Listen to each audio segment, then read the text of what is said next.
আসসালামু আলাইকুম ওরহমতুল্লাহি ওবরাকাতুহ। সম্মানিত প্রিয় দর্শক, দেশ ও প্রবাস থেকে আপনারা যারা দেখতেছেন আমাদের এই লাইভ প্রোগ্রাম, আপনারা দেখতেছেন কালামার স্যার মনুল ইসলাম আলী মাদ্রাসা 2024 সালের দাখিল পরীক্ষার্থী এসএসসি পরীক্ষার্থীরা সর্বোচ্চ রেজাল্ট করায় কালামার স্যার মনুল ইসলাম আলী মাদ্রাসার সম্মানিত সুপার মহোদয়কে মহেশখালী কুতুবদিয়া 2 আসনের মাননীয় এমপি মহোদয় প্রাইজ তুলে দিলেন।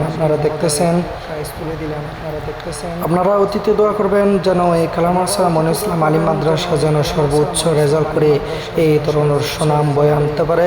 আপনারা দেখতেছেন কালামার স্যার মনুল ইসলাম আলী মাদ্রাসা কিন্তু এবছরই সর্বোচ্চ রেজাল্ট করায় ওনাকে কালামার স্যার মনুল ইসলাম আলী মাদ্রাসার সম্মানিত প্রিন্সিপাল মহোদয়কে প্রাইজ তুলে দিলেন আমাদের কক্সবাজার মহেশখালী কুতুবদিয়া মহেশখালী 2 আসনের এমপি জনাব আলহাজ আশফাকুল্লাহ রফিক।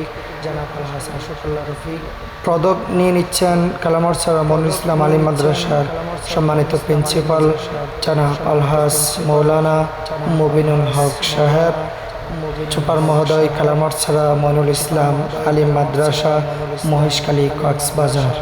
আপনারা সকলে দোয়া করবেন এই প্রতিষ্ঠানটি যেন ভবিষ্যতে এই ধরনের সুনাম বয়ে আনতে পারে।